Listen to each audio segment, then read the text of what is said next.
ಎಲ್ಲರಿಗೂ ನಮಸ್ತೆ. ನಾನು ನಿಮ್ಮ MLM ಕೋಚ್ ಸಂಜಯ್ ಮಾತಾಡ್ತಿರುವಂತದ್ದು. ಸ್ನೇಹಿತರೆ, ಈ ಒಂದು ವಿಡಿಯೋದಲ್ಲಿ ನೆಟ್ವರ್ಕ್ ಮಾರ್ಕೆಟಿಂಗ್ ಸಕ್ಸಸ್ ಮಂತ್ರಗಳು ಪುಸ್ತಕದಲ್ಲಿರುವಂತಹ ಒಂದು ಇಂಪಾರ್ಟೆಂಟ್ ಸಬ್ಜೆಕ್ಟ್ ನ ನಿಮಗೆ ತಲುಪಿಸುವಂತ ಪ್ರಯತ್ನ ನಾನು ಮಾಡ್ತಾ ಇದ್ದೀನಿ ಸ್ನೇಹಿತರೆ.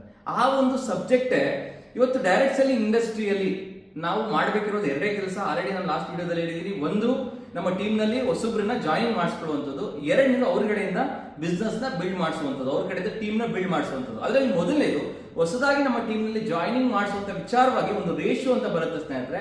ಆ ಒಂದು ರೇಷಿಯೋವನ್ನ ರಿಕ್ರೂಟ್ಮೆಂಟ್ ರೇಷಿಯೋ ಅಂತ ಹೇಳ್ತೀವಿ. ಅಂದ್ರೆ ಆ ರೇಷಿಯೋದ ಪ್ರಕಾರ ಇನ್ ಜನರಲ್ ಆಗಿ ಡೈರೆಕ್ಟ್ ಸೆಲ್ಲಿಂಗ್ ಇಂಡಸ್ಟ್ರಿ ಎಲ್ಲಾ ಕಂಪನಿಗಳ ಸರ್ವೆ ಮಾಡಿದ ನಂತರ ಬಂದಿರುವಂತ ಒಂದು ರೇಷಿಯೋ ನಾನು ನಿಮ್ಗೆ ಹೇಳ್ತಾ ಇದ್ದೀನಿ. ಈ ರೇಷಿಯೋ ಕಂಪನಿಯಿಂದ ಕಂಪನಿಗೆ ಡಿಫರ್ ಆಗುತ್ತೆ, ಬಟ್ ಇನ್ ಜನರಲ್ ಆಗಿ ಆವರೇಜ್ ಆಗಿ ಈ ರೇಷಿಯೋ ಎಲ್ಲಾ ಕಂಪನಿಗಳಿಗೂ ಕೂಡ ಅಪ್ಲೈ ಆಗುತ್ತೆ. ಆ ಒಂದು ರೇಷಿಯೋ ಏನ್ ಹೇಳುತ್ತೆ ಅಂದ್ರೆ, 10 ಜನಕ್ಕೆ ಇನ್ವಿಟೇಷನ್ ಮಾಡಿದ್ರೆ 7 ಜನರು ಬಂದು ಪ್ಲಾನ್ ನ ಕೇಳ್ತಾರೆ. ಕೇಳಿದಂತ 7 ಜನರಲ್ಲಿ 2 ಮೆಂಬರ್ಸ್ ಸಂಸ್ಥೆಗೆ ಜಾಯಿನ್ ಆಗುತ್ತೆ. ಅದು ಯಾವುದೇ ಸಂಸ್ಥೆ ಆಗಿರ್ಬೋದು, ಯಾವುದೇ ಪ್ರಾಡಕ್ಟ್ಸ್ ನ ಅಡ್ರೆಸ್ ಮಾಡ್ತಿರ್ಬೋದು. ಇನ್ ಜನರಲ್ ಆಗಿ 10 ಇನ್ವಿಟೇಷನ್ಸ್ ಮಾಡಿದ್ರೆ 7 ಪ್ರೆಸೆಂಟೇಷನ್ಸ್ ಆಗುತ್ತೆ. ಹಾಗೆ 7 ಪ್ರೆಸೆಂಟೇಷನ್ಸ್ ಅಲ್ಲಿ 2 ಜಾಯಿನಿಂಗ್ ಆಗುತ್ತೆ.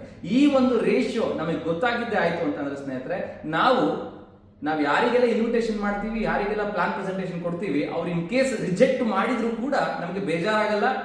ಅಂಡ್ ಇನ್ನೊಬ್ರಿಗೂ ಕೂಡ ನಾವು ಪ್ಲಾನ್ ಕೊಡುವಂತ ಒಂದು ಮೈಂಡ್ ಸೆಟ್ ನ ಮಾಡ್ಕೊಳ್ತೀವಿ. ಆ ತರದ ಒಂದು ರೇಷಿಯೋ ಅಂತ ಹೇಳ್ಬೋದು. ಈ ಒಂದು ರೇಷಿಯೋದ ಪ್ರಕಾರ ಇಬ್ರು ನಿಮ್ ಟೀಮ್ ಹೊಸದಾಗಿ ಜಾಯಿನಿಂಗ್ ಆಗ್ಬೇಕು ಅಂತಂದ್ರೆ ಎಷ್ಟು ಪ್ಲಾನಿಂಗ್ಸ್ ಗಳನ್ನ ನೀವು ಕೊಡ್ಬೇಕಾಗತ್ತೆ?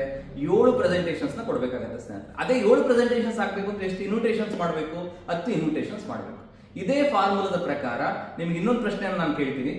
ನಿಮ್ಮ ಟೀಮ್ ನಲ್ಲಿ ಹೊಸದಾಗಿ 20 ಮೆಂಬರ್ಸ್, 20 ಜನರು ನಿಮ್ಮ ಟೀಮ್ ನಲ್ಲಿ ಹೊಸದಾಗಿ ಜಾಯಿನಿಂಗ್ ಆಗಬೇಕು ಅಂದ್ರೆ ಎಷ್ಟು ಪ್ರೆಸೆಂಟೇಷನ್ಸ್ ಆಗಬೇಕು? 70 ಪ್ರೆಸೆಂಟೇಷನ್ಸ್ ಆಗಬೇಕು ಸರ್. 70 ಪ್ರೆಸೆಂಟೇಷನ್ಸ್ ಆಗಬೇಕು ಅಂದ್ರೆ ಎಷ್ಟು ಇನ್ವಿಟೇಷನ್ಸ್ ಮಾಡಬೇಕು? 100 ಇನ್ವಿಟೇಷನ್ಸ್ ಮಾಡಬೇಕು. ಅಂಡ್ ಇನ್ನೊಂದು ಕ್ಯಾಲ್ಕುಲೇಷನ್ ನಾನು ನಿಮ್ಗೆ ಹೇಳೋದಾದ್ರೆ, ಹೊಸದಾಗಿ ನಿಮ್ಮ ಟೀಮ್ ನಲ್ಲಿ 200 ಜನರು ಜಾಯಿನಿಂಗ್ ಆಗಬೇಕು ಅಂತಂದ್ರೆ 7 ಪ್ರೆಸೆಂಟೇಷನ್ಸ್ ಆಗಬೇಕು, 1000 ಇನ್ವಿಟೇಷನ್ಸ್ ಆಗಬೇಕು ಸ್ನೇಹಿತರೆ. ಈ ಒಂದು ಫಾರ್ಮುಲಾದ ಪ್ರಕಾರ ನೀವು ಎಷ್ಟು ಜಾಯಿನಿಂಗ್ಸ್ ಎಕ್ಸ್ಪೆಕ್ಟ್ ಮಾಡ್ತೀರ ನಿಮ್ಮ ಟೀಮ್ ನಲ್ಲಿ, ಎಷ್ಟು ಅದಕ್ಕೆ ಇನ್ವಿಟೇಷನ್ಸ್ ಆಗಬೇಕು, ಎಷ್ಟು ಪ್ರೆಸೆಂಟೇಷನ್ಸ್ ಆಗಬೇಕು ಅನ್ನೋ ಒಂದು ಲೆಕ್ಕಾಚಾರ ಮಾಡೋದಕ್ಕೆ ತುಂಬಾ ಹೆಲ್ಪ್ ಮಾಡುವಂತ ಒಂದು ಅದ್ಭುತವಾದಂತ ಒಂದು ratio, that is called recruitment ratio.